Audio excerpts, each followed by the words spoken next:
On va commencer. Donc, merci encore à tous d'être présents aujourd'hui. On est ravis de co-organiser avec le FIR, avec les PRI, ce webinaire qui va nous permettre de discuter autour du sujet des leviers de l'engagement actionnarial collaboratif. Cette discussion sera basée sur les résultats des travaux de plusieurs académiques, dont le professeur Jean-Pascal Gon, ici présent, qui ont été formalisés dans un article intitulé Tailor to Targets, Configuring Collaborative Shareholder Engagement on Climate Change, qui a été publié en 2022. Donc cet article développe sur les leviers d'efficacité d'engagement actionnarial et en effet, il nous semblait fondamental, très important d'organiser ce webinaire pour discuter et commencer à échanger sur quels sont ces leviers et quels sont les facteurs de succès et d'échec de l'engagement actionnarial aujourd'hui pour pouvoir structurer cette activité qui est de plus en plus auquel les investisseurs ont de plus en plus recours et à laquelle au final on cherche tous à maximiser notre contribution au progrès des pratiques sociales et environnementales des entreprises à travers cette activité.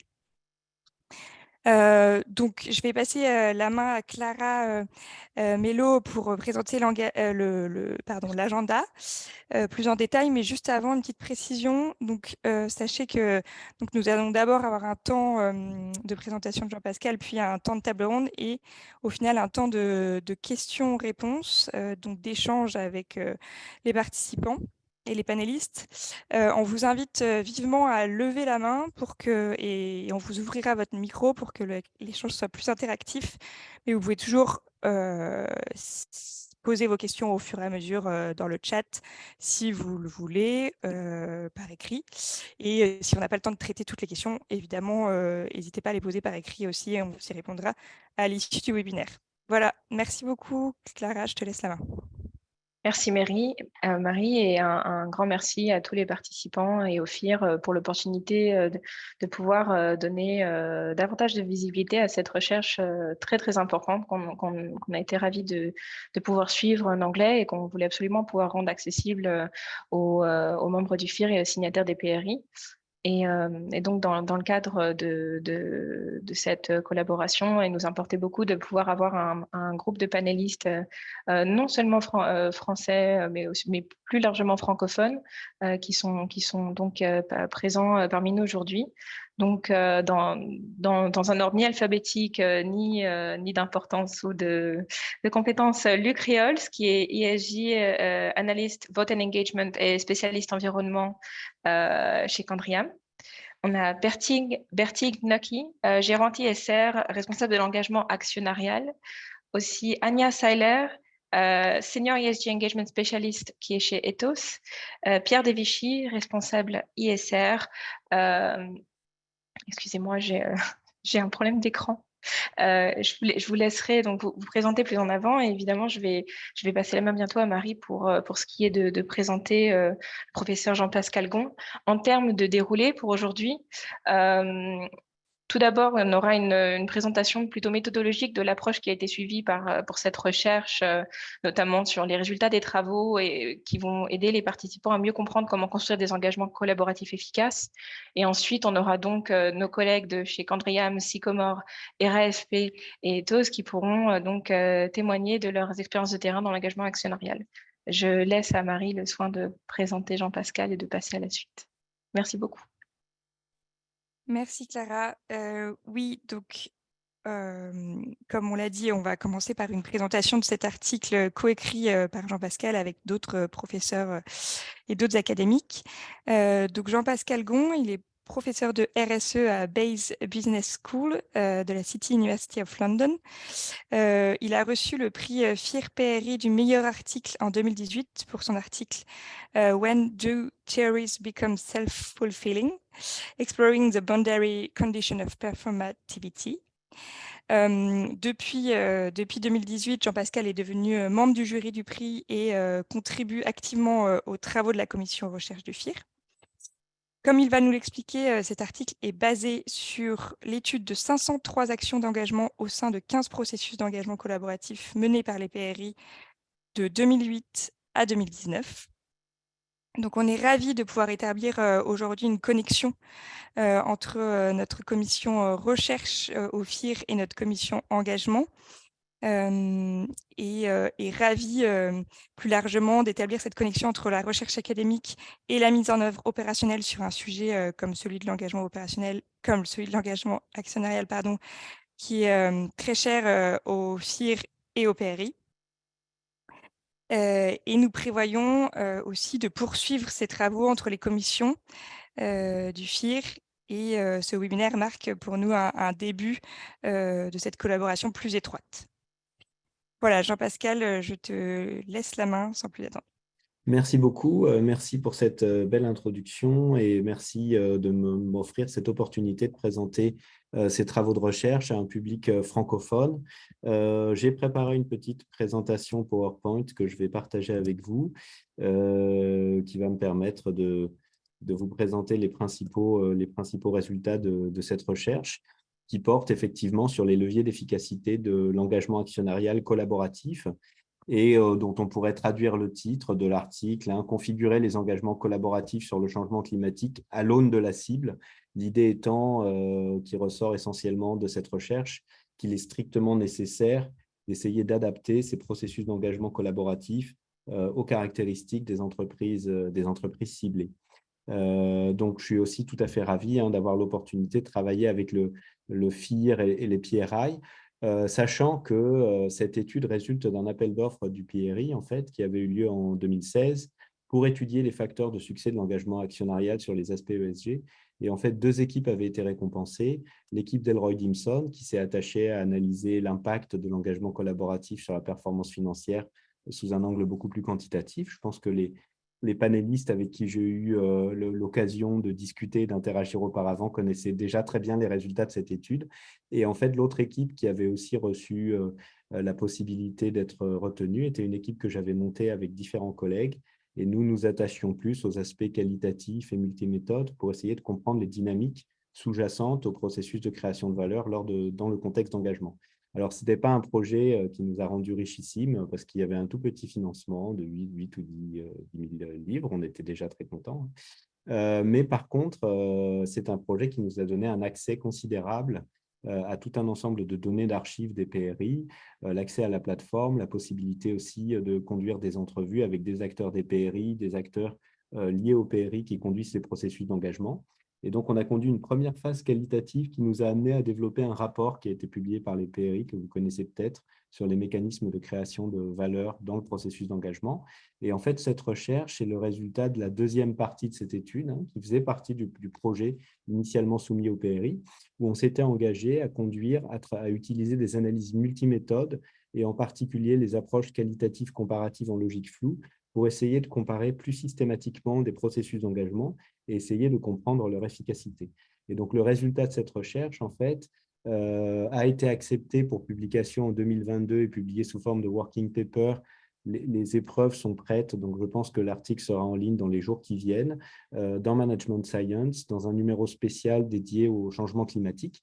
Et donc, les co-auteurs sur cet article en particulier sont Rineke Schleger de l'Université de Groningen, Kevin Choi de Northeastern University aux États-Unis, mon collègue Santi Furnari de Base Business School et Mika Omanen, que beaucoup d'entre vous connaissent puisqu'il a travaillé au PRI pendant longtemps et il s'est occupé de l'interaction beaucoup entre les chercheurs et les praticiens. Donc, les données sur lesquelles nous nous appuyons dans le cadre de cette étude sont issues vraiment des PRI avec des données bien sûr supplémentaires de différentes bases de données que nous avons pu analyser pour compléter l'analyse.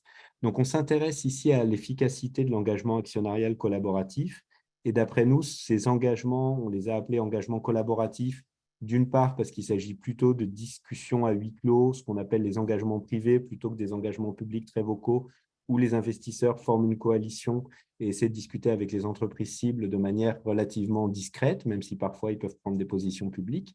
Et c'est aussi des engagements collaboratifs dans un double sens, au sens où il y a à la fois une collaboration au sein de la coalition et une approche plutôt coopérative, disons, en règle générale avec les entreprises ciblées, même si parfois on va vers des modes un peu plus activistes lorsqu'on n'a pas de réponse du côté de l'entreprise.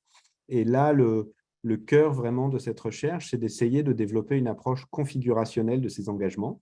Configurationnelle au sens où on s'intéresse à toutes les parties prenantes de l'engagement, pas seulement les caractéristiques des investisseurs ou de la coalition, pas seulement les caractéristiques des entreprises ciblées et pas seulement les caractéristiques des engagements. Et on essaie d'aller au-delà des approches en termes de régression qui se focalisent sur les effets nets de certaines variables, mais tendent à négliger un petit peu, au-delà de certains contrôles, les effets d'interaction entre les variables. Donc nous, ce qu'on cherchait à faire, et c'est la raison pour laquelle on a utilisé cette méthode d'analyse en logique floue comparative, qui est un peu contre-intuitive et peut-être pas habituelle pour beaucoup de gens qui ont été formés aux méthodes quantitatives, parce qu'elle permet d'aller vers une compréhension de la complexité causale, au sens où elle fait une hypothèse d'équifinalité. Il y a plusieurs chemins qui peuvent amener au même résultat positif. Il n'y a pas de one best way. On peut avoir un engagement collaboratif qui a du succès de différentes manières. On considère aussi qu'il y a des contingences causales, c'est-à-dire que c'est la coprésence de multiples facteurs qui peut expliquer le succès ou l'échec d'un engagement. Et enfin, avec ces méthodes, on va vers une notion d'asymétrie causale en considérant que les causes de l'échec et les causes du succès peuvent être relativement différentes ou que le succès ou l'échec d'une configuration peut être lié à des combinaisons de causes relativement différentes. Avec cette approche configurationnelle, nous, on a cherché à prendre en compte simultanément les caractéristiques des cibles, des caractéristiques des coalitions et des caractéristiques des engagements, sur lesquels je vais revenir de manière un petit peu plus détaillée. Mais vraiment, ce qui nous intéresse et la raison pour laquelle on a cette méthodologie en 2 ou 3 temps, avec d'abord l'analyse qualitative comparative, puis l'analyse quantitative, c'est que ce qui nous intéressait, c'était vraiment de mettre en lumière les interactions entre ces différents groupes de caractéristiques comme facteur qui explique le succès ou l'échec des engagements collaboratifs. Alors, une des citations qu'on utilise dans l'article et qui nous a beaucoup inspiré lorsqu'on a discuté avec des gens qui s'occupent des engagements au PRI, alors je l'ai laissée en anglais, elle nous avait été donnée en anglais, hein. Un engagement collaboratif qui a du succès, un mélange de pas mal de choses. En fait, c'est comme faire de la cuisine, on a beaucoup d'ingrédients, des bons ingrédients, mais il faut être extrêmement précis sur les ingrédients dont on dispose et la façon de les mettre ensemble. Et ce n'est pas parce que vous avez des bons ingrédients que vous allez forcément avoir un bon gâteau à l'arrivée. Et vous pouvez arriver à des résultats catastrophiques avec les meilleurs ingrédients. Et c'est un petit peu ce qui nous a guidés pour essayer de voir quels sont les ingrédients, finalement, les sources de variation dont on sait qu'elles contribuent au succès ou à l'échec d'un engagement collaboratif. Et alors, il y a des sources de variation du côté des entreprises cibles. On sait, d'après les études antérieures, que les entreprises plus performantes auront plus tendance à répondre positivement à un engagement. Les entreprises les plus grosses aussi, celles qui ont les meilleurs ratings dans le domaine ESG seront aussi plus réactives en règle générale. Du côté des investisseurs, on sait que la taille de la coalition, d'après certaines études, joue un rôle important. La participation dans la cible, même si de ce point de vue, les résultats ne sont pas toujours cohérents dans la littérature, l'expérience de la coalition et les travaux de Dimson ont déjà montré que l'importance de la localisation, du fait d'avoir un accès local ou une relation entre les investisseurs qui conduisent l'engagement et la cible. La troisième catégorie d'ingrédients, si vous voulez, pour arriver à cuisiner un bel engagement collaboratif, porte sur les caractéristiques de l'engagement lui-même, les buts de l'engagement. S'agit-il d'un engagement pour lequel la matérialité financière est essentielle ou pas? Et s'agit-il d'un engagement qui se focalise plutôt sur les aspects liés au discours? Est-ce une demande de divulgation d'informations ou est-ce une demande d'adoption de pratiques, de changement de comportement? Et ça, on sait, d'après l'étude de Barco, notamment en 2018, qui a été confirmée par l'étude de Gréval et des collègues, que c'est un aspect important. Donc, la littérature attire notre attention sur ces différentes catégories de facteurs en nous disant il faut faire attention à ces facteurs-là. Et chaque étude séparément nous dit si vous prenez ce facteur, notre étude montre que cette variable joue un rôle important pour le succès de l'engagement ou la performance financière de l'engagement. Mais en fait, ce qui manque un petit peu, et l'intérêt de l'approche configurationnelle, c'est de dire quid des interactions entre ces différents facteurs ou ces différentes variables qui ont été analysées dans la littérature. Et nous, notre approche, elle consiste à dire comment ces facteurs interagissent-ils et se combinent-ils pour expliquer le succès ou l'échec de l'engagement. Et alors, si les modèles de régression quantitative qu'utilisent nos collègues en finance et en sciences économiques, en économétrie, sont formidables pour arriver à isoler l'effet de certaines variables, ils sont par contre pas très pratiques pour voir comment ces variables interagissent. Et c'est très, très difficile dans des régressions de regarder les interactions entre variables de manière nette. Si vous avez plus que 3 ou 4 variables qui interagissent, ça devient extrêmement compliqué. Donc, c'est la raison pour laquelle on a dû se tourner vers une autre approche que je vais vous présenter, pour analyser les données. Donc, dans le cadre de cette recherche en particulier, nous nous sommes focalisés uniquement sur les engagements environnementaux pour une raison un petit peu pragmatique, parce que nous ciblions une publication dans un numéro spécial dédié à l'environnement. Donc, c'est vrai qu'on s'est attaché en premier lieu à ces engagements collaboratifs des PRI. Il y en avait une quinzaine, mais chaque engagement, bien sûr, inclut tout un ensemble d'investisseurs, d'entreprises et des caractéristiques propres au processus d'engagement. Et donc, nous, ce à quoi nous nous sommes intéressés, c'est ce qu'on appelle notre unité d'analyse, ça va être le cas d'engagement, c'est-à-dire quand une coalition d'investisseurs approche une entreprise à propos d'un engagement donné. Et ça, on a 553 de ces unités d'analyse. La mesure du succès de l'engagement, on a utilisé la même mesure que celle qu'a utilisée Elroy Dimson et son équipe en 2021, qui était une mesure qui avait été produite pour nous par les PRI sur la base des tableaux de bord qui, en interne, permettent d'évaluer le succès de l'engagement collaboratif. Est-ce que l'entreprise a atteint ou non les objectifs que lui fixait la coalition avant le processus d'engagement?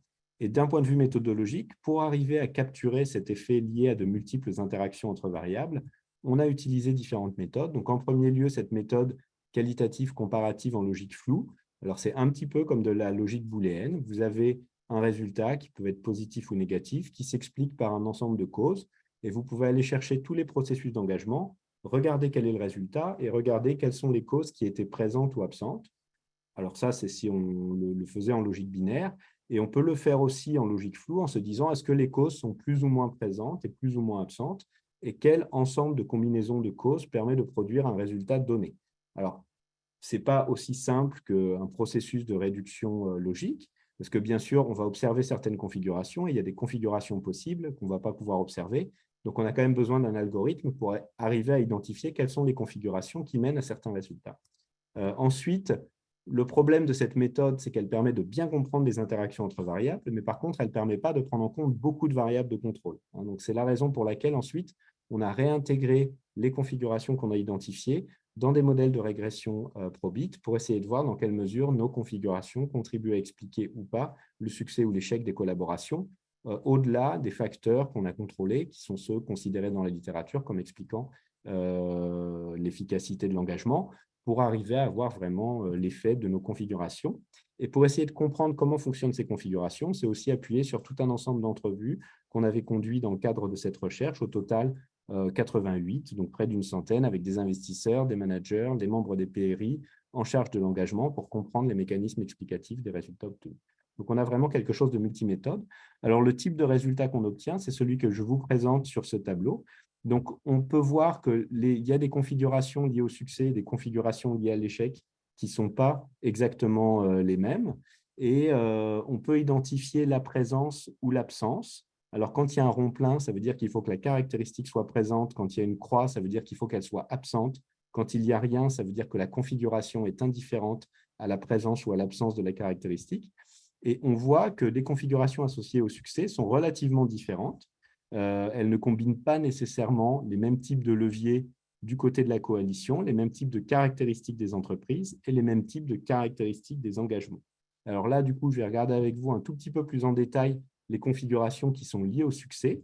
Alors, ce qui est ressorti de manière très claire, c'est l'importance des caractéristiques des firmes, c'est-à-dire que vous voyez que pour le gros de ces configurations, il faut toujours des entreprises de taille importante. Donc, on n'a pas eu de cas avec des entreprises de taille relativement petite où l'engagement avait du succès dans l'ensemble que nous regardions.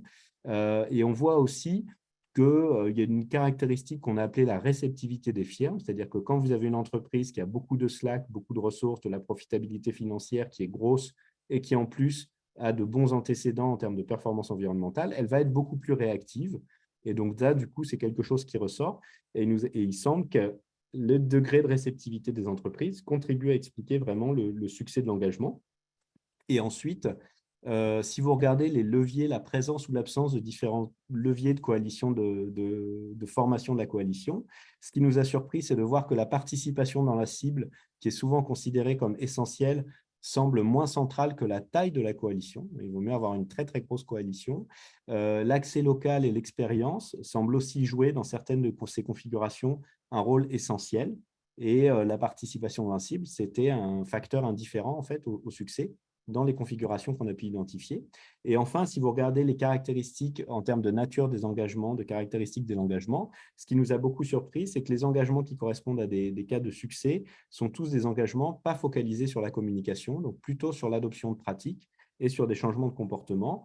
Et dans presque tous ces engagements, sauf une des configurations qu'on a appelé localiser le bien commun, la seconde configuration, il y a des engagements avec des enjeux de matérialité financière importants. Donc, il faut lire vraiment ces tableaux en colonne. Chaque configuration, c'est un petit peu comme une recette avec les ingrédients présents ou absents qui, mis ensemble, vont vous permettre d'avoir un gâteau qui est un engagement avec du succès. Et alors, on sait que dans une pâtisserie, on peut faire les bons choix, on peut faire les mauvais choix et tomber sur des mauvais gâteaux. Et donc, ça, ce seraient les configurations qui sont liées à l'échec. Et en fait, ce qui nous est apparu intéressant, c'est que toutes les configurations liées à l'échec, on voit qu'elles ont toujours un des facteurs qui est considéré comme un des facteurs clés de succès d'un engagement, mais que ce facteur clé de succès, avec l'absence de tout un ensemble d'autres variables, n'est pas suffisant pour arriver à un engagement collaboratif qui a du succès. Alors, on a donné à ces configurations un petit peu des titres de James Bond, mais vous voyez qu'on part sur des entreprises qui sont beaucoup moins réceptives. Le poids actionnarial ne suffit pas, l'accès local ne suffit pas, la richesse ne fait pas le bonheur, la ressource financière de l'entreprise ne suffit pas à la faire bouger. Et bon, la configuration 8 est un peu moins intéressante. C'est vrai que quand on a tout pour que ça ne fonctionne pas, bon, ça ne fonctionne pas. Mais bon, ça, j'ai envie de dire, ce n'était pas une configuration très intéressante. Mais ça nous a semblé intéressant de voir qu'il y a ce phénomène de surfocalisation.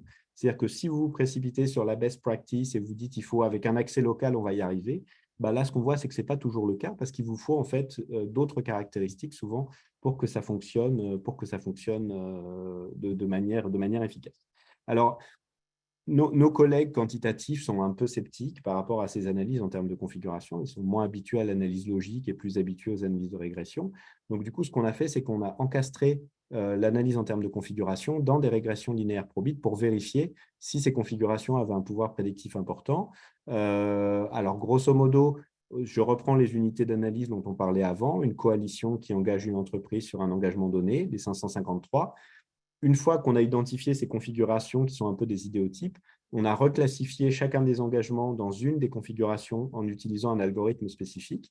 Et du coup, on a pu associer à chaque entreprise aussi la configuration dont elle était le plus proche. Et du coup, c'est ça qui nous a permis de faire ces régressions, qui nous ont permis de vérifier un petit peu nos résultats. Et on a vu qu'on avait des résultats robustes, en tout cas pour 6 de ces configurations. Alors, pour la configuration la moins intéressante, les résultats n'étaient pas significatifs. Et pour la configuration goal local, là aussi, les résultats n'étaient pas ressortis comme significatifs. Mais par contre, toutes les autres ont un pouvoir prédictif du succès ou de l'échec relativement fort. Et si on regarde la significativité de la taille des effets, on voit qu'à nouveau, beaucoup des configurations qu'on a identifiées permettent de prédire le succès ou l'échec de l'engagement. Donc voilà, c'est pour l'aspect un petit peu plus quantitatif de cette recherche. Mais les principaux messages qui ressortent en fait de cette étude, le premier, ce serait un petit peu d'éviter la taille unique. Il faut plutôt faire du sur-mesure, adapter l'engagement à chacune des cibles. Et donc, du coup, on peut parler d'un ciblage sur mesure ou de la configuration de l'engagement à l'aune de la cible en fonction de la réceptivité de l'entreprise, qui semble être le facteur vraiment important. Et du coup, la question qui se pose pour les praticiens, pour vous et pour nous aussi en tant que chercheurs, c'est comment est-ce que ça se fait? Comment est-ce qu'on apprend à bien cibler une entreprise, à bien connaître son mode de fonctionnement pour arriver à la faire bouger dans le cadre d'un engagement collaboratif? Est-ce que c'est des choses que les investisseurs font de manière délibérée ou de manière émergente, en apprenant un petit peu sur le tas et avec l'expérience? Se méfier des best practices ou des one best way, c'est pas parce que, et c'est le risque de ce qu'on a identifié comme étant la surfocalisation. Et enfin, un facteur succès pris isolément peut conduire à l'échec, alors qu'on peut s'attendre à ce que, voilà, si vous avez un accès local, tout va bien se passer. Et il faut vraiment tenir compte des combinaisons de facteurs, d'après nous, pour arriver à mieux comprendre pourquoi un engagement fonctionne ou ne fonctionne pas. Alors, on a aussi cherché à analyser les mécanismes sous-jacents de nos configurations, et ça, c'est une petite case Je pense qu'on vous laissera la présentation PowerPoint. Hein. C'était la dernière colonne de ce tableau où on a essayé de voir quels sont les mécanismes qui expliquent pourquoi ces configurations fonctionnent. Et grosso modo, on a identifié deux mécanismes, la synchronisation et la contextualisation. La synchronisation qui est la capacité à s'ajuster dans le contexte de l'engagement aux attentes de l'entreprise ciblée. Et la contextualisation, c'est la capacité à rendre pertinente pour l'entreprise locale les demandes des investisseurs. Et donc ça, c'est quelque chose qui est ressorti plutôt des entrevues qu'on a pu conduire et qui suggère que finalement, il y a des dynamiques d'apprentissage collectif qui permettent de réaliser les formes d'engagement collaboratif les plus efficaces. Et du coup, l'organisation des engagements collaboratifs semble être un élément essentiel. Et ça, c'est quelque chose que nos collègues de finance, à nouveau, ont regardé de manière un peu crue avec cette notion de lead support, mais n'ont pas vraiment pu détailler. Bon, là, je vois que mon temps se termine et ce serait mon dernier slide, mais juste pour ouvrir peut-être sur les perspectives de recherche qui nous semblent intéressantes. Pour nous, ce serait essayer d'évaluer, de tester cette théorie du ciblage sur mesure en l'étendant à d'autres cas. Alors, pourquoi pas les engagements coordonnés via la plateforme du FIR ou d'autres plateformes pour arriver à évaluer la robustesse de nos configurations, leur caractère prédictif. Mais c'est surtout analyser les dynamiques organisationnelles. Donc, qu'est-ce qui se passe au sein des coalitions qui rend possible la capacité à faire ce ciblage sur mesure. Et du coup, ça nous amène aussi, dans un projet de recherche en cours, à regarder le degré de diversité des coalitions. Qu'est-ce que les différents membres de la coalition amènent et comment cette diversité interagit avec la distance culturelle entre l'entreprise ciblée et les membres de la coalition. Donc ça, c'est un des aspects qu'on analyse. Et un deuxième ensemble de questions qui émerge, c'est le fait d'analyser vraiment les pratiques d'engagement collectives et individuelles et de s'attacher aussi au niveau des caractéristiques individuelles. Là, dans cette étude, on regarde quelles sont les caractéristiques des entreprises, les caractéristiques des engagements et les caractéristiques des investisseurs, mais on ne va pas vraiment voir qui est la personne qui fait l'engagement, comment elle le fait. Et ça, d'après nos entrevues, ça fait partie des facteurs qui sont importants. Donc, en fait, un de nos projets de recherche va consister à essayer de désagréger au niveau individuel, vraiment, pour essayer de voir s'il y a des effets individuels qui expliquent le succès de l'engagement. Et on se dit que ça peut être lié aux aspects tactiques, mais aussi lié à l'expérience, au capital ou au réseau de ces différentes personnes, ou à leurs compétences communicationnelles et la façon dont elles sont déployées dans les contextes d'engagement. Donc voilà pour ce que je voulais vous présenter. J'espère que la présentation n'était pas trop dense. Et bien sûr, vous avez le résumé. Je vous remercie d'ailleurs dans le cadre du FIR d'avoir produit ce petit résumé de la recherche aussi que vous pouvez trouver sur le site du FIR. Et l'article, un lien a été mis à disposition aussi pour que vous puissiez aller analyser les résultats de manière plus détaillée. Merci beaucoup Jean-Pascal. Effectivement, on vous repostera aussi le lien vers le focus académique ainsi que vers l'article dans le chat. Donc, désormais, je me tourne vers les autres panélistes pour commencer une table ronde en ligne, si on peut dire ça. Et donc, collecter vos réactions à vous qui représentez des acteurs différents de la finance responsable suite à cette présentation des différents facteurs clés de succès ou d'échec d'un engagement actionnarial. Donc, je voudrais commencer par une première question. Quelles sont, selon vous, vos principales réactions et points d'étonnement vis-à-vis des conclusions ressortant de cet article que vient de nous présenter Jean-Pascal Gon, au regard notamment de vos expériences respectives de l'engagement collaboratif? Et je voudrais passer la parole dans un premier temps à Luc Riols pour collecter une première réaction donc d'un point de vue asset manager. Oui, merci beaucoup Marie, merci Jean-Pascal pour la présentation. Bonjour à toutes et à tous. Pour rappel, je suis Luc Riols et je travaille en tant qu'analyste ESG spécialisé sur les aspects d'engagement et de vote sur l'environnement. Et donc oui, pour réagir d'abord à cette première question, je vais d'abord, comme Jean-Pascal l'a fait au début, m'attacher aux principales conclusions de l'étude. Alors d'abord, sur les caractéristiques d'entreprise ciblée, le fait que la taille de l'entreprise ciblée semble être un facteur nécessaire à la réussite de l'engagement.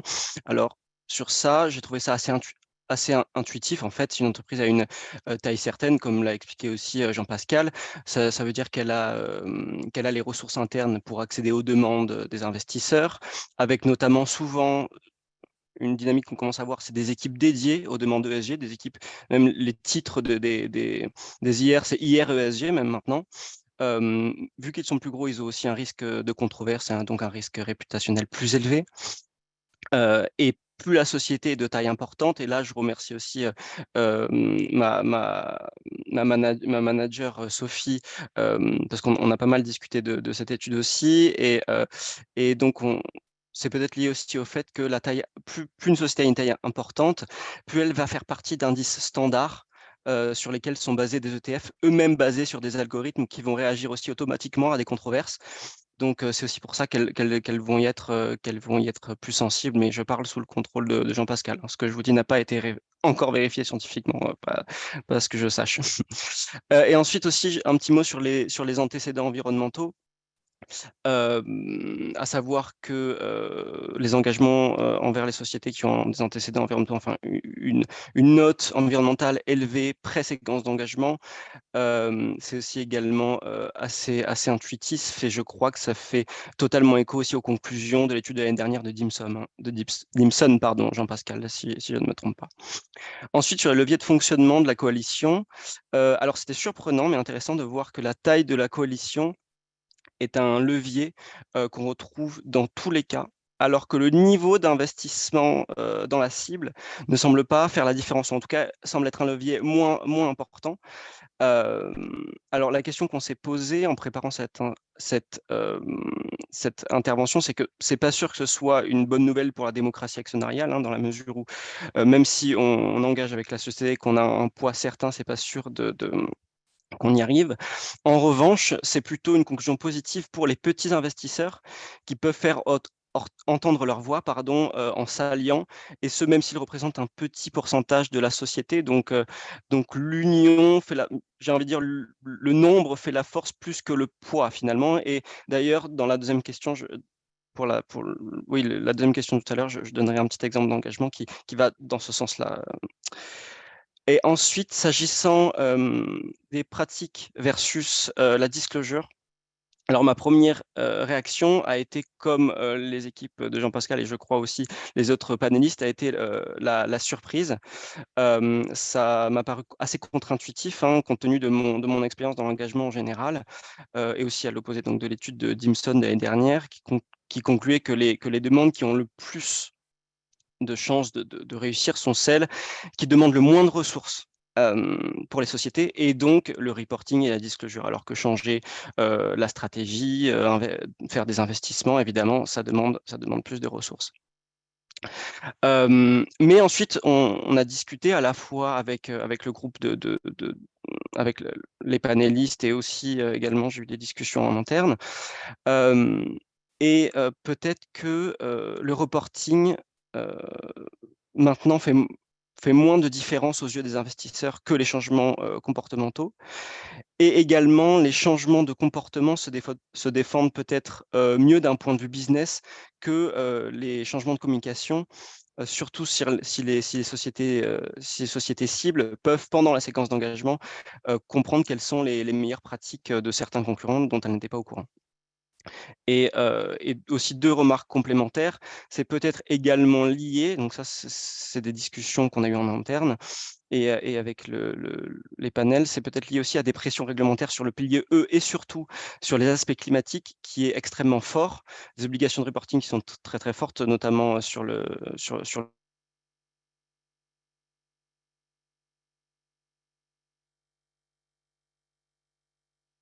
Ah, il semblerait qu'on ait perdu Luc.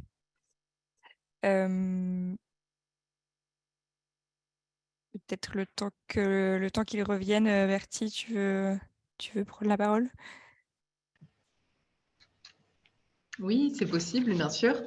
Bonjour à toutes et à tous. Ravie d'être parmi vous. Merci beaucoup Jean-Pascal pour la présentation. Merci également pour cette étude ainsi que les autres, dont celle de Dimson qu'on a largement citée, mais il y en a aussi beaucoup d'autres parce que je pense que ces études vont nous permettre de maximiser l'efficacité de l'engagement actionnarial, notamment environnemental, mais pas que. Donc, c'est également une contribution au bien commun. Alors, ce que j'ai trouvé particulièrement intéressant dans l'étude, en premier lieu, c'est la méthodologie qui est… Pascal l'a bien expliqué, sur des configurations de plusieurs facteurs, plutôt quand on utilise des régressions. Et ça, je pense que c'est particulièrement adapté. Juste, Bertie, je crois que ton micro se coupe. Ah, pardon, c'est bon? Vous m'avez… Ouais, c'est bon, c'est bon. Merci. Vous m'avez perdu il y a longtemps ou… Non, mais c'est juste, t'as coupé par petits à-coups. D'accord, Mais je pense que tu ok. peux y aller. Non, je disais simplement que la méthodologie était particulièrement intéressante parce qu'elle permettait de travailler sur des configurations de plusieurs facteurs plutôt que de raisonner de façon linéaire, ce que je trouve particulièrement adapté à l'engagement actionnarial qui, pour moi, est comme une toile d'araignée quand on essaie de réfléchir aux meilleures stratégies pour permettre aux entreprises d'accéder à certaines de nos demandes. Donc, sur les principaux enseignements de l'étude, donc je pense qu'il y a certaines évidences pour nous praticiens, comme la nécessité d'adapter sa stratégie à sa cible, de connaître l'entreprise ciblée, pas uniquement d'un point de vue environnemental, social et de gouvernance, mais aussi d'un point de vue économique et stratégique. Et j'ajouterais qu'il ne s'agit pas uniquement de comprendre la situation actuelle de l'entreprise, mais ce qui renforce aussi nos capacités et l'efficacité de l'engagement, c'est vraiment de connaître l'héritage passé qui régit encore souvent aujourd'hui les interactions de l'entreprise avec ses différentes parties prenantes, les régulateurs, les concurrents, les communautés locales, ses partenaires, et qui régit aussi les équilibres de pouvoir au sein de l'organisation. Et donc ensuite, il y a d'autres aspects qui sont beaucoup moins évidents. Pour moi, c'était l'importance vraiment d'avoir des acteurs locaux, ce qui permet d'ancrer et de contextualiser l'engagement. Et je pense qu'on aura l'occasion d'en discuter, mais dans des engagements collaboratifs auxquels on a eu l'occasion d'ailleurs de participer avec Luc et Pierre notamment. Je pense à Engie ou encore à Total. C'est vrai qu'on a vu l'importance d'avoir cet ancrage local. Donc, sur les 3 dimensions étudiées, je vais commencer par le profil de l'entreprise ciblée. Donc là, les facteurs de succès présentés par Jean-Pascal semblent être la taille qui est, de l'entreprise, qui ressort dans les 4 configurations qui sont liées au succès de l'engagement, la situation financière, donc la rentabilité de ses actifs, le track record environnemental. Et tout ça, pour moi, finalement, c'est des proxys, des moyens alloués ou de la capacité d'allocation des ressources aux sujets environnementaux. Donc, ça me paraît tout à fait logique de retrouver ces éléments-là. Peut-être ce qui m'intéresserait de connaître à l'avenir dans de futures études, c'est une variable supplémentaire qui est celle vraiment des aspects de gouvernance d'entreprise qui permettraient d'identifier la capacité et la volonté des dirigeants à allouer des ressources justement pour atténuer les impacts négatifs de l'activité de l'entreprise qu'ils dirigent sur l'environnement, à travers notamment l'analyse de la structure actionnariale, de la légitimité ou du track record du management, de l'équilibre des pouvoirs au sein de l'organisation, qui pour nous, en tant que praticiens, sont des éléments extrêmement importants, je pense, à analyser avant de commencer un engagement actionnarial.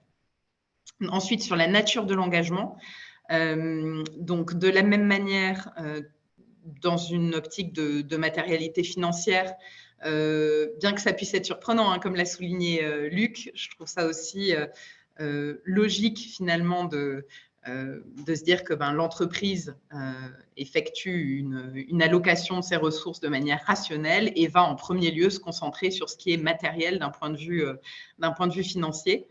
Il y a une dimension supplémentaire, là encore, peut-être à l'avenir, qui pourra être explorée. C'est donc au-delà de la matérialité financière, hein, je le rappelle pour tout le monde, et de la transparence, des enjeux plus de communication. C'est la matérialité inside out. Donc, dans un objectif de double matérialité, c'est vraiment l'impact de l'entreprise, des activités de l'entreprise sur l'environnement et sur la société. Et c'est vrai que ce serait particulièrement intéressant pour nous, actionnaires qui cherchons à faire de l'engagement avec les entreprises sur cette matérialité-là, cet impact de l'entreprise sur l'environnement et la société, de connaître finalement les facteurs clés de succès des coalitions d'engagement sur ces sujets qui peuvent être différentes du coup d'une approche en matérialité financière ou en amélioration de la transparence. D'ailleurs, un autre élément qui est très important, et je pense qu'il va falloir que je m'arrête parce que j'ai déjà épuisé mon temps, mais je termine juste là-dessus, c'est celui de la temporalité et donc de la durée de l'engagement, de son timing. Quelle est ma payback period ou le temps de retour sur mon engagement initial? Je pense que c'est intuitivement le temps est beaucoup plus long dans un cas de matérialité inside out où on est ce qui implique souvent des changements de stratégie de l'organisation.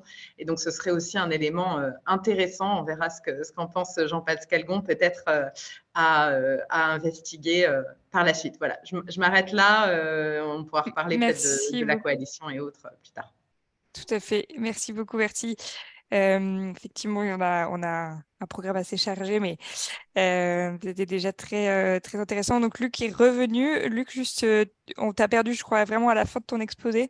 Si tu veux juste nous dire un mot de conclusion sur cette question cette première question.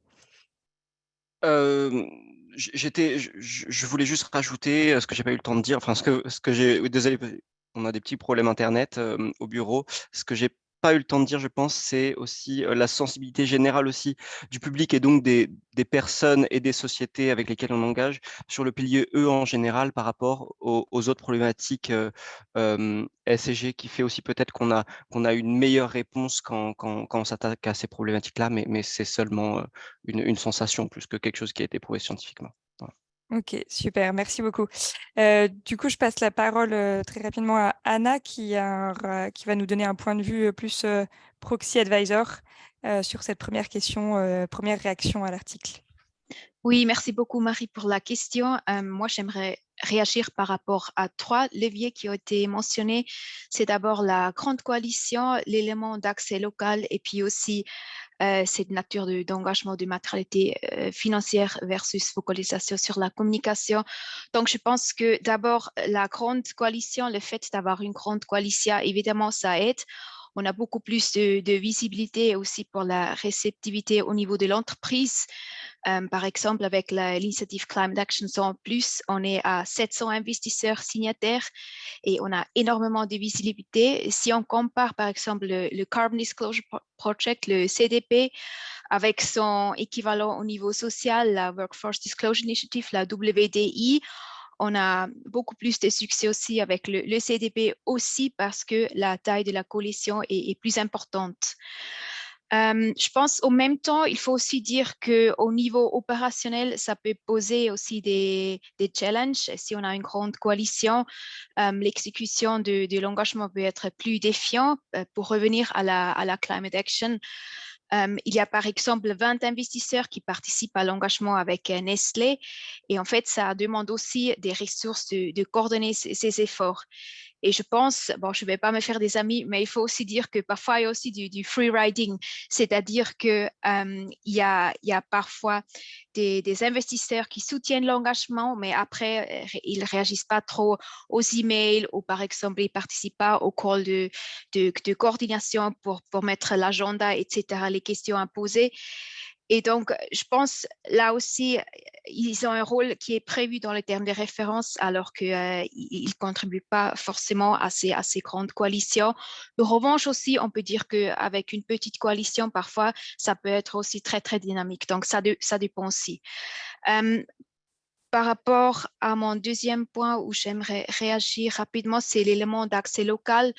Je pense qu'on peut confirmer que l'élément d'accès local pour un engagement collaboratif Il faut bien connaître le contexte et la culture. Ça peut aider aussi, par exemple, avec les nouvelles lois qui sont introduites dans les contextes nationaux. Si on les connaît, ces régulations, on peut facilement aussi les intégrer dans le dialogue avec la société, alors que quelqu'un peut-être qui est basé à Londres a moins de connaissances sur les paysages législatifs en Suisse et vice-versa aussi. Ma dernière réaction, c'est par rapport à la conclusion que les engagements qui abordent les sujets climat en lien avec la maturité financière de l'entreprise ont plus de chances de succès que les engagements focalisés sur la communication. Je pense là aussi, il y a une responsabilité pour les investisseurs, c'est-à-dire qu'il faut choisir les initiatives avec prudence. Il faut des engagements avec un business case qui soit vraiment très clair. En tant qu'investisseur, c'est important évidemment de présenter le sujet comme un cas à risque, donc le risk case. Il faut forcément une matérialité financière. Et aussi, je pense, en plus, il faut voir aussi quelle est l'organisation derrière l'initiative, quelle est l'organisation qui coordonne ces efforts. Et puis, il faut être sûr que cette organisation a aussi les ressources qu'il faut pour que l'engagement peut être un succès. Voilà, c'est tout pour le moment. Merci beaucoup, Anna. Du coup, Pierre, est-ce que tu peux nous donner ton point de vue d'investisseur institutionnel, enfin de représentant d'investisseur institutionnel sur cette question? Merci Marie, bonjour à tous. Merci au FIR et au PIRI et à Jean-Pascal. Donc en effet, pour l'IRAF en tant qu'investisseur institutionnel, pour ne pas répéter tout ce qui a été dit, mais il y a aussi quelques petits points moi, qui m'ont surpris.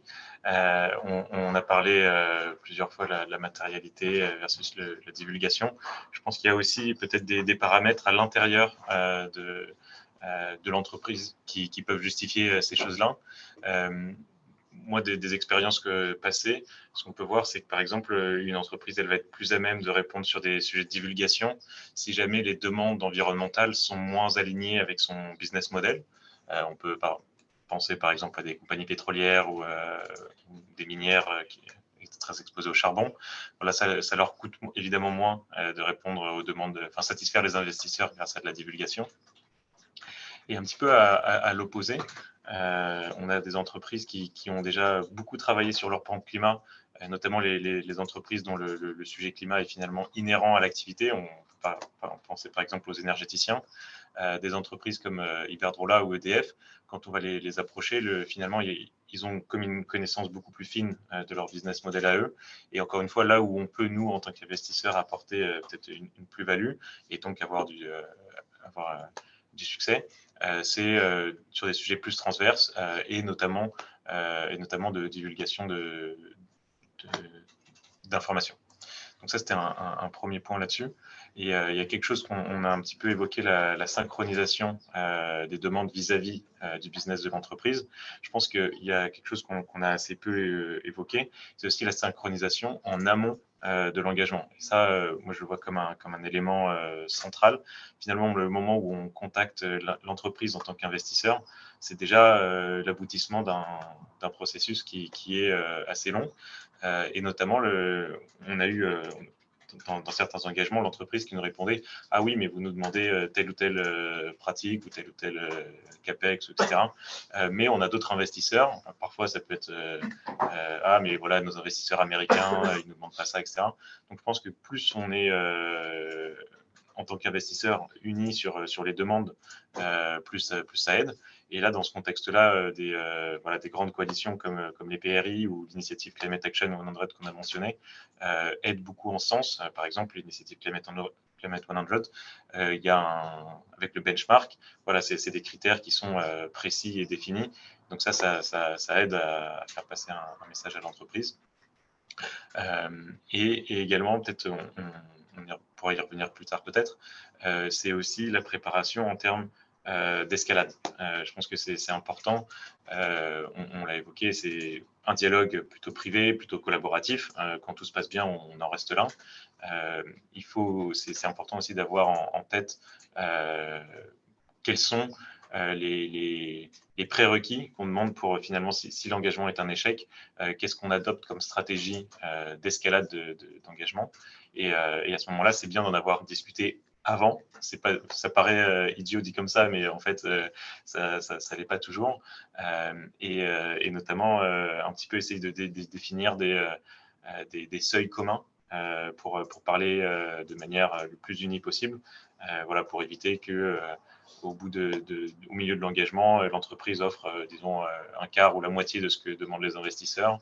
Et puis finalement, la coalition s'effondre parce que certains en sortent, certains sont toujours insatisfaits, etc. Donc voilà, peut-être pour terminer là-dessus, c'est vraiment un travail en amont pour parler le plus possible d'une seule voix, dans la mesure du possible.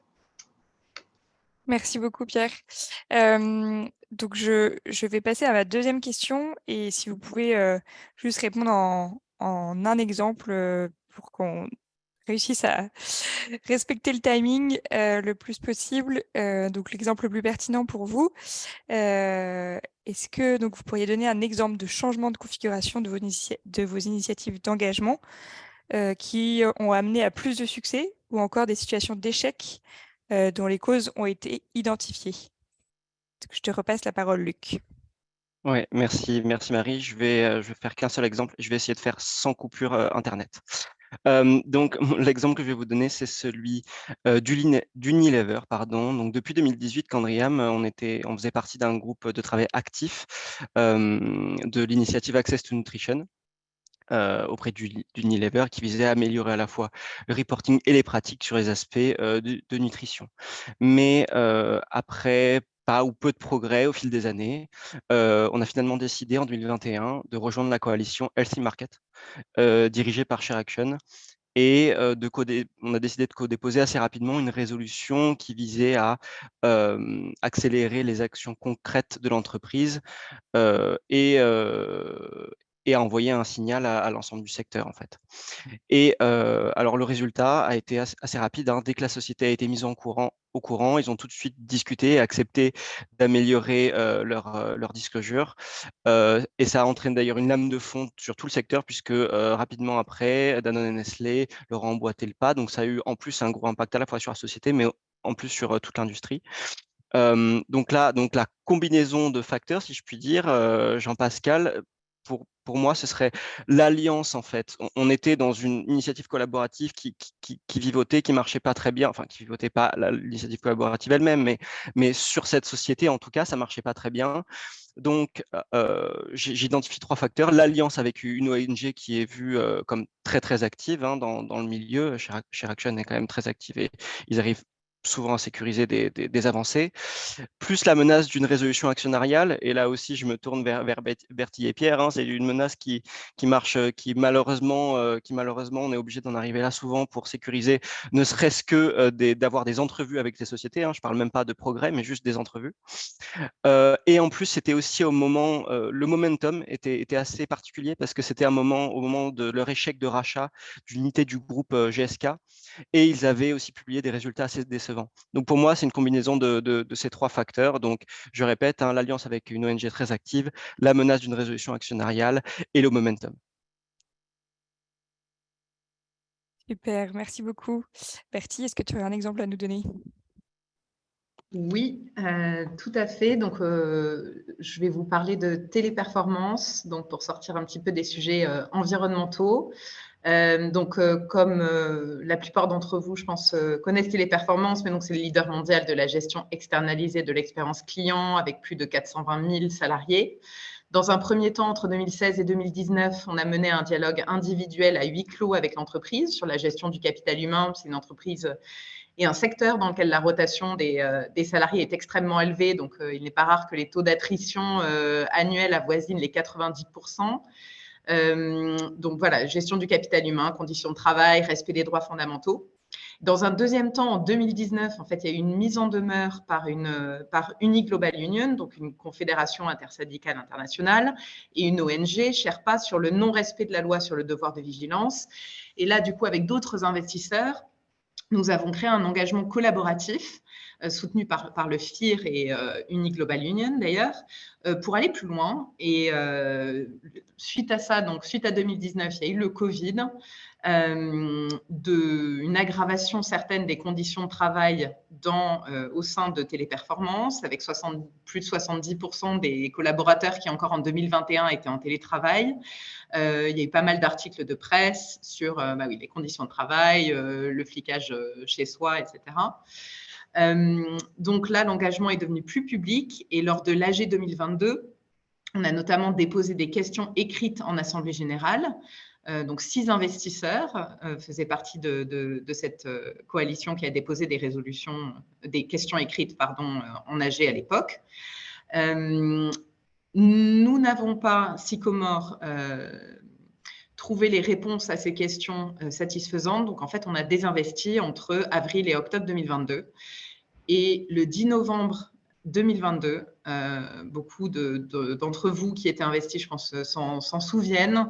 Il y a eu un véritable électrochoc. Le titre a perdu 34% en séance suite à l'annonce du gouvernement colombien de l'ouverture d'une enquête sur les pratiques sociales de téléperformance dans le pays. Et donc, cet effondrement du cours de bourse et toutes les difficultés qui s'en est suivies pour l'entreprise a permis à d'autres investisseurs de rejoindre cette coalition qui n'est pas passée de 6 à 130, mais qui est passée de 6 à une dizaine d'acteurs, mais des gros acteurs notamment. Donc, les encours sous gestion sont passés à plus de 5 000 milliards d'euros. Et donc, la dernière phase du dialogue, ça a été donc, suite à cet effondrement, donc fin 2022, début 2023, ce qui a débouché sur la signature d'un accord syndical international couvrant donc 100% des salariés en décembre 2022. Et ensuite, un accord de mise en œuvre en Colombie en mars 2023 et également des progrès en termes de transparence, puisque Téléperformance a enfin publié pour la première fois dans son rapport annuel 2022, donc en 2023, des taux d'attrition précis et détaillés en se comparant à la moyenne sectorielle, etc. Donc là, finalement, je pense qu'en termes de taille de la coalition, on ne cocherait pas forcément la case des plus grandes coalitions, vu la méthode relative employée sur des échantillons parfois très larges. Mais donc, c'est intéressant aussi d'avoir un exemple, là, pour le coup, où l'ancrage local était très fort. Si on examine la cible, hein, c'est Téléperformance, une entreprise très profitable, de grande taille. Il faudrait regarder ses ratings environnementaux. Mais c'est vrai que ça coche aussi pas mal de cases de ce point de vue-là. Et peut-être le point sur lequel je voulais revenir, qui a été mentionné par Pierre, qui parlait de la synchronisation. Ce que je trouve aussi intéressant dans ce cas-là, c'est que on n'est pas uniquement sur un binôme entre l'entreprise et les investisseurs en termes de synchronisation, mais c'est aussi une synchronisation avec d'autres acteurs. Et finalement, à un moment donné, qui peut aller jusqu'à une cristallisation à travers une controverse, mais le fait qu'il y ait eu le gouvernement colombien, la mise en demeure des ONG, les syndicats, je pense que c'est aussi ça qui va à un moment donné créer cette crise, cet électrochoc, qui fait que ça peut être aussi un facteur, vraiment un catalyseur d'un engagement actionnarial. Merci beaucoup, Bertie. Anna, rapidement, est-ce que tu aurais un exemple? Oui, très rapidement, je vais partager une expérience que nous avons eue avec Glencore. Donc, c'est une société suisse-anglaise et le siège en Suisse, mais elle est cotée en Angleterre. Et en fait, on a essayé de la pousser à participer au questionnaire de la WDI, la Workforce Disclosure Initiative, donc qui justement couvre différentes thématiques sociales. Et en fait, nous avons eu le lead pour cette société. Et au début, on n'a pas pu avoir des réponses de la part de Glencore. Ils n'ont pas réagi aux emails et c'était vraiment difficile d'établir le contact. Donc ensuite, on a élargi cette coalition. On a trouvé un investisseur de grande taille qui est basé en Angleterre. qui était prête aussi à s'engager activement pour cette société. Et en plus, par coïncidence, notre directeur, en fait, il a fait connaissance d'une personne de l'équipe juridique de Glencore sur une conférence à peu près au même moment. Et en fait, ça a vraiment changé la dynamique. Donc, du coup, ils ont répondu aux emails et puis on a aussi pu organiser des visioconférences. Donc, ça a beaucoup aidé. Et ça confirme de nouveau aussi l'importance de l'accès local et ici même l'accès physique dans le cas de la rencontre justement avec cette personne du juridique. Et voilà, bon, il faut aussi dire qu'à la fin, on n'a pas eu du succès, donc ils n'ont toujours pas participé à cette questionnaire, mais quand même, ça a changé un peu la dynamique et on a pu augmenter la pression. Merci. Et pour finir, Pierre. Oui, merci. Rapidement, moi, c'est un exemple, un double exemple mais pour montrer un point qui est celle dans la coalition. On n'a pas évoqué aujourd'hui jusqu'à présent aussi la clarification des rôles. Je pense qu'on en avait discuté entre nous, les panélistes et Jean-Pascal. Il y a quelque chose qu'on a vraiment vu, c'est qu'une coalition où les rôles ne sont pas clairement définis a beaucoup de mal à progresser, notamment voilà, on voit ça assez utile, par exemple, d'avoir un rôle concentré d'investisseurs qui prennent le lead pour voilà, faire avancer la machine, proposer des nouvelles choses, et un second panel d'investisseurs qui sont là plus en support, notamment pour soit apporter des actions s'il y a des dépôts, soit au moins signer des lettres, etc. Et donc, moi, je pense qu'on peut citer par exemple l'engagement qu'on a mené avec Engie cette année, où au début on avait un petit groupe, mais pas très structuré. Et le fait notamment de passer avec l'aide du FIR a permis déjà d'atteindre plus d'investisseurs, mais aussi de structurer un peu plus le mouvement. Et peut-être un deuxième exemple qui va dans le même sens, c'est on avait initié les RAF un engagement avec Veolia, de manière plutôt informelle avec certains de nos asset managers. Mais voilà, on avait également vu ce manque de lead parce que les rôles n'étaient pas très clairement définis initialement. Et le fait d'avoir passé cet engagement sous l'égide de la AGCC a permis une fois encore de clarifier les rôles et en plus d'apporter une compétence un petit peu de secrétariat ou de coordination, ce qui se trouve particulièrement utile. Et ça, Marie, tu le sais aussi pour le FIR, notamment dès qu'il y a un dépôt de résolution, par exemple, c'est énormément de travail, finalement, de coordonner les différents investisseurs. Si je parle du dépôt, c'est recueillir bien le nombre de voix, etc., s'assurer qu'on est au-dessus du seuil. Donc, il y a un énorme travail derrière qui est nécessaire et que souvent les investisseurs n'ont pas le temps de faire. Donc voilà, c'est peut-être mon point, c'est passer dans quelque chose entre investisseurs à finalement chapeauté par une institution ou une organisation plus transverse qui a dans ces deux cas-là vraiment changé la donne. Merci beaucoup, c'était vraiment passionnant et vos exemples étaient très complémentaires, je pense. J'aimerais aborder un dernier point, vraiment en 1 minute pour qu'on ait le temps d'avoir une session de questions-réponses avec l'Assemblée. Mais Jean-Pascal parlait des dimensions, des aspects communicationnels qui n'ont pas été encore très fouillé à ce jour. Mais justement, pour commencer à aborder ce point, en plus des configurations qu'on a vues précédemment, est-ce que vous auriez quelques éléments aussi à nous donner sur les compétences, le réseau ou encore les qualités qui sont nécessaires pour un engagement réussi? Luc, je vois que tu es revenu. Ouais. Je te laisse la parole. Merci. Oui, en effet, c'est une question très intéressante parce que là, on touche, pour moi, ce qui est le cœur parfois de la réussite ou d'un échec d'un engagement, c'est-à-dire les personnes en fait qui travaillent pour cet engagement. Et donc, rapidement, j'avais noté plusieurs points, mais je vais vous en donner que 2 ou 3. L'habitude de travailler ensemble et donc déjà le fait de connaître les personnes dans les initiatives, ça va accélérer les échanges, les prises de décision, les alignements, parce qu'évidemment, on sait qu'on a les mêmes les mêmes convictions et qu'on veut travailler dans le même sens. Et donc, ça fluidifie, les échanges.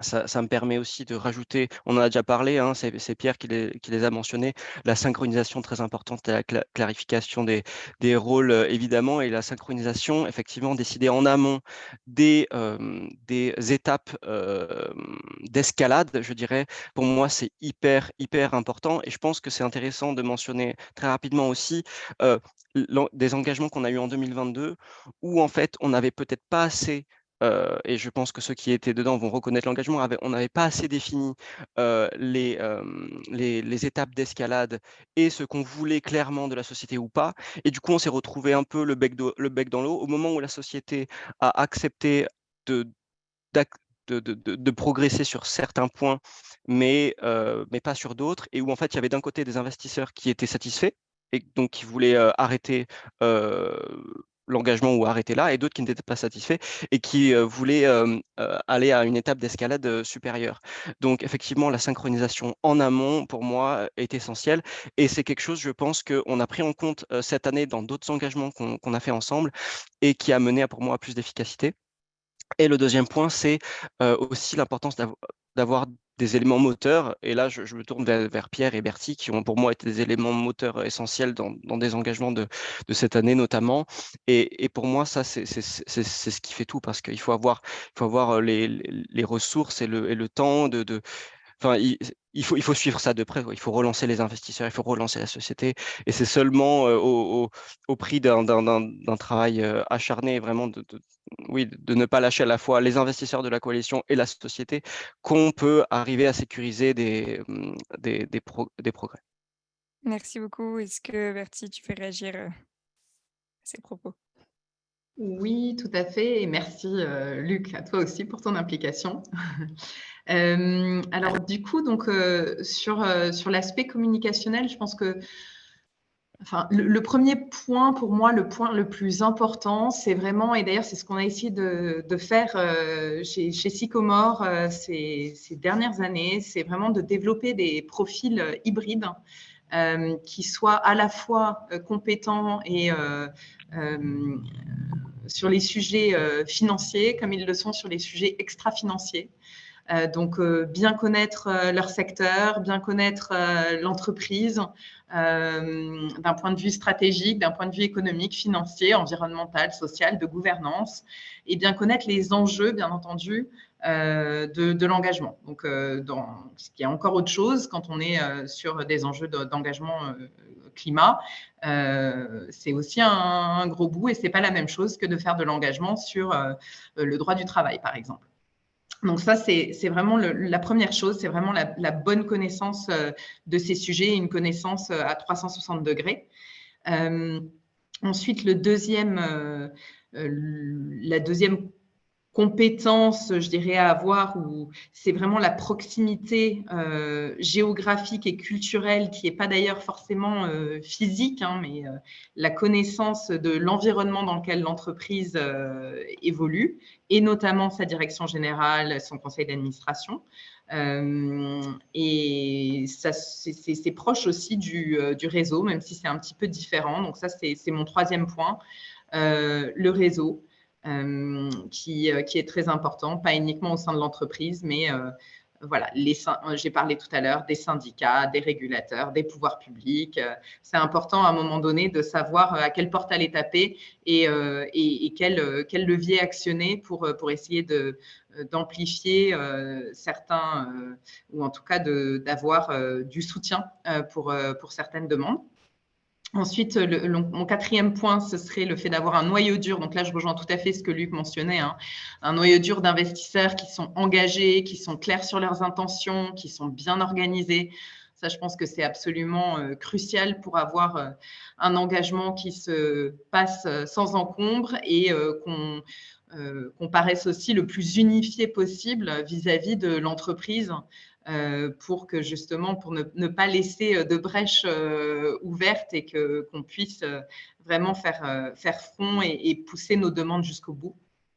Et ensuite, le cinquième point, c'est beaucoup plus soft, mais Je pense que ce qui est très important, c'est aussi la capacité, en fait, apprendre à se connaître les uns les autres, pouvoir se dire les choses, avoir une capacité à travailler ensemble, pouvoir se soutenir dans les moments difficiles, communiquer et voilà, s'entraider quand c'est aussi nécessaire, parce que c'est pas forcément toujours très facile et il peut y avoir des moments un petit peu plus difficiles. Donc voilà. Merci à tous ceux qui sont sur le call, d'ailleurs, et avec lesquels on fait de l'engagement.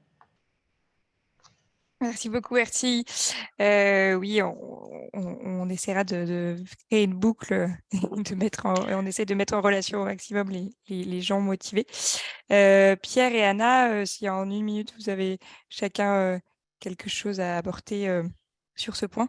Oui, moi, je peux ajouter un point qui est Merci. peut-être un peu plus critique. Évidemment, je suis très d'accord avec tout ce qui a été déjà dit.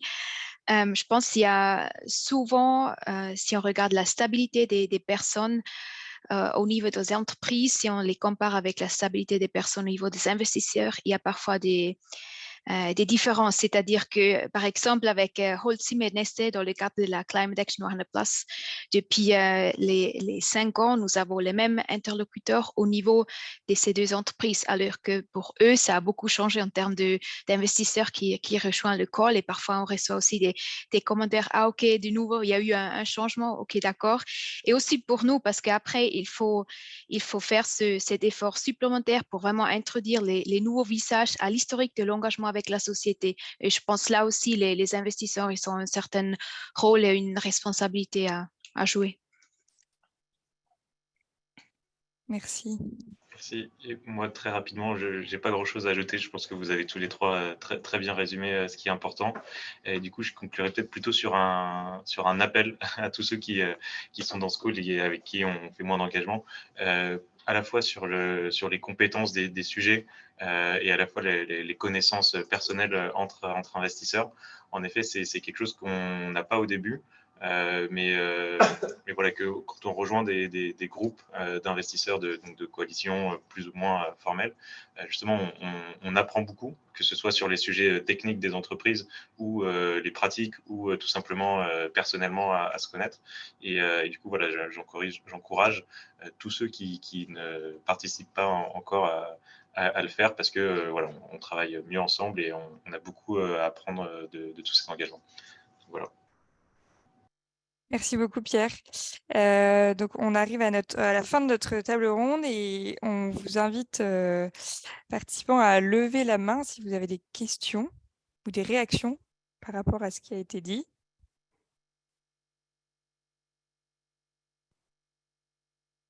Que quelqu'un se lance et après, c'est sûr qu'il y aura plein de questions.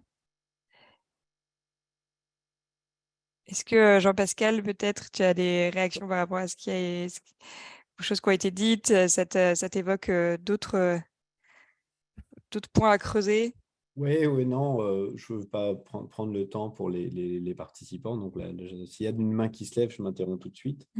Et les exemples sont vraiment très, très intéressants. Toutes les dimensions que vous avez signalées par rapport à l'organisation de l'engagement et son côté très humain, finalement, je trouve ça vraiment intéressant, parce que c'est vrai que ça va un peu à l'opposé de ce dont on discute quand on pense à la finance, avec le trading haute fréquence, où on se demande encore ce que c'est qu'un investisseur qui reste 1/1000 de seconde investi dans le capital d'une entreprise. Et là, on voit qu'au contraire, pour arriver à les faire bouger sur ces sujets, il faut réhumaniser en amont, hein, et donc l'extension du côté synchronisation aussi en amont, et du côté latéral avec des parties prenantes un peu plus activistes. Ça aussi, je trouve que c'est des thèmes qui sont vraiment extrêmement intéressants. Donc là, il y a énormément de pistes qui ont été lancées, et puis j'espère pouvoir continuer à en discuter avec vous, avec les gens qui sont sur le call, et voir si on peut les systématiser, hein, du point de vue recherche. Mais c'est très, très, très prometteur et très intéressant. Super. On a une question, quelqu'un qui sait. Donc, de Sébastien Thévou. Sébastien, tu as la parole. Merci, j'espère que vous m'entendez bien, parce que j'ai peut-être des problèmes de connexion comme d'autres avant moi. Bien. C'était plus pour effectivement toutes les personnes qui auraient une opinion sur les méthodes d'escalation. dont on a entendu parler et dont je suis bien convaincu qu'effectivement, il faut les préparer en amont lorsqu'on commence à se mettre d'accord sur les objectifs et jusqu'où nous sommes prêts à aller collectivement dans la coalition. Parce qu'il y en a une qui n'a pas beaucoup été utilisée jusqu'à présent par les membres des PRI, par exemple, ou les membres du FIR, comme technique d'escalation, c'est celle de l'arme juridique, et pas simplement du dépôt de résolution, mais potentiellement aller chercher des responsabilités au niveau du conseil, voire au niveau des directions, lorsqu'on est en droit de penser qu'il y a eu des fautes par rapport à des obligations et qui permettraient effectivement de se retourner contre la responsabilité individuelle ou collective d'un organe ou d'un individu. Et en fait, pour avoir travaillé avec des activistes type Elliot et d'autres, s'ils n'avaient pas ça, entre guillemets, dans leur dispositif, franchement, ils n'auraient pas du tout les mêmes résultats. Alors, faut pas mélanger les types d'activisme. Il y en a qui sont assez brutaux et d'autres qui sont plutôt collaboratifs.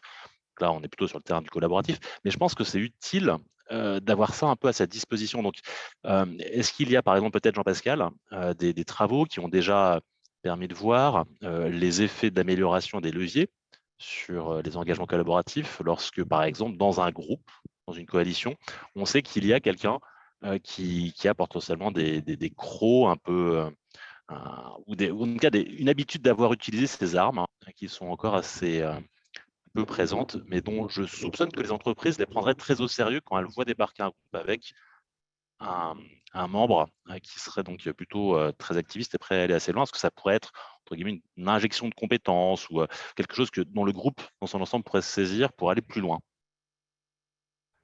Alors là, ça reflète pas mal, je pense, le point de réflexion de Bertie sur le fait d'intégrer des acteurs plus activistes au fur et à mesure d'un processus d'engagement pour aller vers des logiques d'escalade qui permettent d'être un petit peu plus radicales. Je pense que sur l'aspect juridique, c'est extrêmement intéressant. Alors, je n'ai pas lu de choses qui analysaient ça de manière systématique. D'ailleurs, sur les techniques d'escalade, on en parle en disant on peut en faire. Mais si je n'ai pas vu ça documenté de manière très systématique non plus, en fait, ça reste quelque chose un petit peu implicite, un petit peu informel que chaque groupe fait un peu à sa manière. Donc, c'est vrai que c'est vraiment intéressant de se focaliser sur ça. Et je pense sur le terrain juridique, oui, il y a beaucoup de choses à regarder parce que à la fois, c'est un terrain qui peut faire un peu trembler les entreprises, entre guillemets, mais c'est aussi un terrain qu'elles maîtrisent très bien, certaines d'entre elles. Et je sais qu'avec voilà, la loi sur l'action de concert, par exemple, a pu être utilisée par pas mal d'entreprises françaises. Donc, ça se déplace aussi par rapport à… Là, il y a des experts qui faisaient partie de la coalition qui a mis la pression à Total, donc qui connaissent le cas beaucoup mieux que moi. Mais je sais qu'on voit bien que Total essaie d'utiliser tout ce qu'ils peuvent d'un point de vue juridique pour ralentir les choses.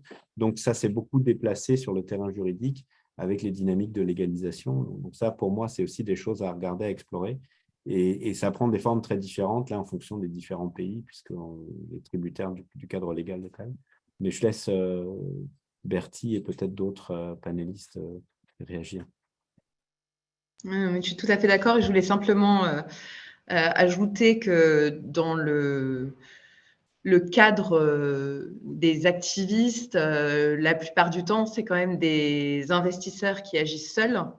Donc, on est un petit peu en marge de l'engagement collaboratif comme on le connaît. Il faut se poser la question aussi des objectifs de l'engagement. Donc là, on colle plutôt avec, en effet, la logique en matérialité financière dans la grande majorité des cas. Et ensuite, je pense que tu as tout à fait raison, Sébastien, c'est ce que Jean-Pascal disait aussi. Je pense qu'aujourd'hui, et on a eu moins ce problème, du coup, je pense, cette année que l'année dernière, mais il faut forcément qu'on se pose la question en début d'engagement dans une coalition où on est prêt à aller assez loin si l'entreprise n'accède pas à nos demandes. Alors, dans la plupart des cas, c'est parce que ça fait plusieurs années déjà qu'on formule ces demandes et qu'on discute déjà à huis clos avec l'entreprise, mais de savoir, et en tout cas moi je me le suis posé dans plusieurs cas pour le compte de Sycomore, et la réponse était oui, en effet, on ne ferme pas la porte à une possible action en justice si l'entreprise venait à bafouer nos droits d'actionnaire. Merci Bertie. Est-ce que quelqu'un d'autre veut réagir sur cette question? Non. On a une question aussi de Lise, donc qui s'adresse à Jean-Pascal plutôt. D'un point de vue académique, peut-on dire que l'engagement privé est plus ou moins efficace que l'engagement public? A-t-on des résultats comparatifs et est-ce vraiment mesurable? Alors, ça, c'est vraiment une question intéressante parce que je pense qu'il y a, et là aussi, moi, comme vous avez compris que j'ai été fasciné par les configurations et les effets d'interaction, je pense qu'il y a beaucoup d'interactions entre les deux. C'est-à-dire que c'est ce qui rend efficace un engagement privé, c'est le fait de pouvoir en faire un engagement public. Et la beauté du truc, c'est d'arriver à ne pas aller jusque-là et à faire bouger l'entreprise. Voilà. Donc ça, et ça, parce que du coup, c'est des ressources en moins. Donc, du coup, il y a des travaux qui regardent un petit peu. Je sais que dans la littérature grise, BlackRock, en tout cas, à un moment, ils avaient publié des données. Alors, je ne sais pas comment ils les avaient agrégées en disant que l'engagement privé est beaucoup, beaucoup plus efficace, beaucoup plus lié à la performance financière. Bon, alors, voilà, ça, il faut faire confiance à BlackRock parce qu'ils n'ont pas non plus publié des données et des bases de données qui permettent d'aller vérifier. Mais c'est vrai que ce serait vraiment intéressant de comparer l'efficacité entre les deux et d'après moi, les effets d'interaction entre les deux pour arriver à rendre un processus d'engagement efficace. Mais sur, par exemple, le choix d'un investisseur d'avoir recours à un type d'engagement plutôt qu'un autre, là aussi, dans la littérature, il n'y a pas grand-chose là-dessus. Alors, pourtant, dans les entrevues que j'ai pu conduire avec des collègues, on voit bien que souvent, on va vers le collectif quand on n'a pas réussi tout seul à faire bouger l'entreprise, quoi. Donc et d'ailleurs, c'est aussi pour ça qu'il y a beaucoup de taux d'échec souvent sur les engagements collectifs. Parfois, c'est un peu la dernière chance et du coup, on part sur un engagement collectif qu'on en public et tout parce que tout a échoué auparavant, quoi. Donc, il faut bien voir ces dynamiques, mais c'est vrai que sur ça, moi, il y avait ces résultats qui avaient été communiqués par certains investisseurs et je n'ai pas vu de comparaison vraiment systématique. Mais il y a l'intuition que le privé est plus efficace parce qu'il peut devenir public, alors que le public, il est déjà public, quoi, en fait. Donc, du coup, une fois qu'on désinvestit, on perd aussi sa capacité d'influencer ce qui se passe. Par exemple, si on part sur des grands principes et du coup, après, on n'a plus on n'est plus trop nécessairement audible par l'entreprise ciblée, alors que tant qu'on est encore un petit peu investi, tant qu'on est encore dans la relation privée, ça peut être plus facile de développer l'interaction. D'après ce que, là aussi, plutôt ce qui ressort des discussions avec des personnes qui s'occupent d'engagement. Je ne sais pas si ça correspond à votre expérience aussi à nouveau sur le panel. J'ajouterais peut-être juste pour compléter, il y a aussi, au-delà de l'efficacité, il y a aussi le coût, enfin, que ce soit pas forcément financier, mais en temps. Je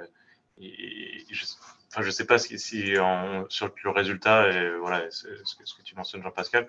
En tout cas, ce qui est certain, c'est que le coût, lui, est beaucoup plus élevé quand on fait des choses publiques, voilà, en termes de préparation, etc.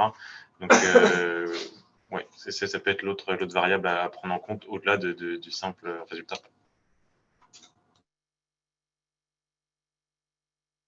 Moi, peut-être simplement quelques réactions sur ce que vous venez de mentionner. La première, c'est sur la logique linéaire qu'on a souvent de cette fameuse politique d'escalade, sur le fait que voilà, l'engagement privé vient forcément avant l'engagement public, qui vient forcément avant un éventuel désinvestissement. Je pense qu'aujourd'hui, bien entendu qu'il faut avoir dialogué avec l'entreprise un minimum avant de lancer une action publique ou de passer à une étape supérieure. Mais ça, je vais dire, tout le monde le fait quasiment. Sur la question du désinvestissement, mais alors donc sur l'engagement public, je pense qu'il peut y avoir aussi un mérite à ne pas trop attendre et à ne pas trop attendre à utiliser nos droits d'actionnaires qui sont à notre disposition. Et je pense notamment aux questions écrites en Assemblée générale, je pense aux interventions ou à la demande d'ajout d'un point à l'ordre du jour en Assemblée générale, voire au dépôt de résolution quand on réussit à avoir les seuils nécessaires. Parce que je pense qu'il y a un vrai changement culturel à opérer, notamment en France, et il ne faut pas que ces outils et ces droits d'actionnaire soient vécus en permanence par une agression et soient accueillis par une levée de bouclier au sein du conseil d'administration. Et en termes d'efficacité et de couple, je dirais, ressources utilisées et efficacité, donc en termes d'efficience de ces actions d'engagement, je pense que ça pourrait être intéressant aussi de faire les comptes, mais je ne suis pas sûre que finalement, ça demande beaucoup plus de ressources, bien qu'à un moment donné, sur quelques semaines, on a l'impression en effet de passer notre vie à faire ça, mais au final, je pense que les résultats sont bien au-delà de ce qu'on pourrait faire en termes de rapidité, en tout cas, avec un engagement qui pourrait s'étaler sur des années et des années. Je pense que Anya parlait d'Unilever tout à l'heure. Voilà, Luc. Luc parlait d'Unilever. C'est vrai qu'il y a des sociétés comme ça avec lesquelles, voilà, je pense que ça fait 15 ans qu'on fait de l'engagement actionnarial. On n'a pas forcément vu on a surtout vu que lors d'un dépôt de résolution ou de la menace d'un dépôt de résolution, tout de suite, on a accès à la direction générale, au conseil, c'est le branle-bas de combat et on obtient des résultats beaucoup plus facilement. Et par rapport au désinvestissement, qui est donc souvent le stade ultime d'une politique d'escalade, là, pareil, moi, je me pose la question de savoir est-ce qu'il faut forcément que ce soit le stade ultime d'une politique d'escalade, parce que finalement, une fois qu'on désinvestit, on perd tout levier d'influence. Donc, est-ce que la solution n'est pas de rester investi tout en gérant son risque financier et extra-financier, mais ne pas forcément avoir le désinvestissement comme étape ultime de la politique d'escalade. Le dernier point, si je peux, simplement, sauf s'il y a une autre question brûlante, mais parce que ça a été mentionné lors du panel, il y a des articles qui sont écrits assez fréquemment là-dessus, c'est sur les freeriders ou les soi-disant freeriders que personnellement, je n'aime pas du tout cette expression. Moi, je pense qu'à certains moments, il y a des investisseurs qui ont des objectifs différents. Et en effet, ça, c'était un point qu'a rappelé Pierre aussi. Je pense que si on ne partage pas ces objectifs entre nous et qu'on n'est pas transparent sur les objectifs et les raisons pour lesquelles on rentre dans un engagement et les raisons pour lesquelles on pourrait sortir d'un engagement et les résultats dont on se satisferait, font qu'on ne se comprend pas, on n'a pas forcément des objectifs qui sont alignés. Et que du coup, certains qui sont très moteurs sur les engagements, peuvent avoir ce sentiment d'avoir des freeriders dans la coalition. Personnellement, je n'ai jamais eu ce sentiment-là quand certaines personnes étaient silencieuses, mais voilà, je pense que c'est surtout une question d'alignement des objectifs et des intérêts à un moment donné, et qu'il faudrait en effet plus de transparence, plus d'organisation et mieux partager finalement ces informations pour qu'on sache exactement ce qu'on peut attendre des uns et des autres de manière raisonnable. Pierre, très rapidement, tu voulais réagir? Très rapidement, s'il n'y a pas de questions, c'était juste une ouverture, quelque chose dont on n'a pas beaucoup parlé, et tu le mentionnais, le sentiment d'agression de la part des entreprises. Moi, j'ai l'impression qu'il y a deux choses qui peuvent aussi faire que l'entreprise se sente moins agressée et donc plus prompte à collaborer. C'est quand les engagements sont menés pas sur un sujet, sur une entreprise, mais quand c'est plus vaste. Alors, soit par exemple sur une thématique, par exemple, on a vu ces dernières années sur le lobbying, notamment sur le climat, au sein de Climate Action. Voilà, quand on cible un faisceau d'entreprises sur une thématique, ça se justifie beaucoup plus. Et peut-être quelque chose qu'on ne voit pas beaucoup aussi, mais c'est un engagement sur la chaîne de valeur. Donc, par exemple, je ne sais pas si on parle notamment des matériaux ou des énergies fossiles, pas uniquement engager les producteurs, mais aussi les utilisateurs de produits. C'est quelque chose qui permet aussi, je pense, de justifier et d'inscrire la démarche d'engagement dans quelque chose de collaboratif avec l'entreprise. Super.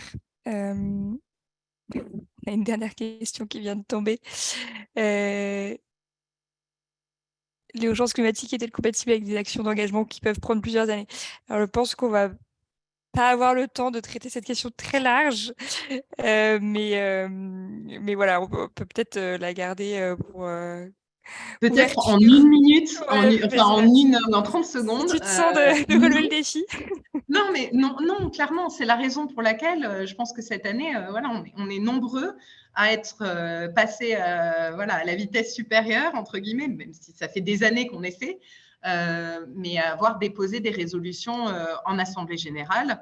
Et je pense que voilà, ça ne va faire que s'intensifier l'année prochaine parce qu'aujourd'hui, on ne peut plus se contenter d'attendre les Say on Climate des entreprises dans des années et de continuer un dialogue à huis clos qui porte pas forcément ses fruits aujourd'hui.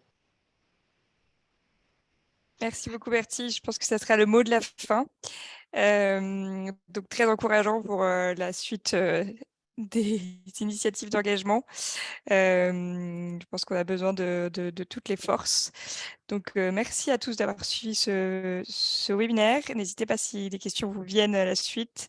Les PRI et le FIR se feront un plaisir de relayer vos questions. Et on vous enverra aussi le replay de ce webinaire, on le mettra à disposition. Et donc, on vous tiendra au courant pour la suite des travaux aussi sur ces sujets. Merci à tous, très bonne soirée. Merci beaucoup. Merci. Merci beaucoup. Au revoir. Tous les participants, merci.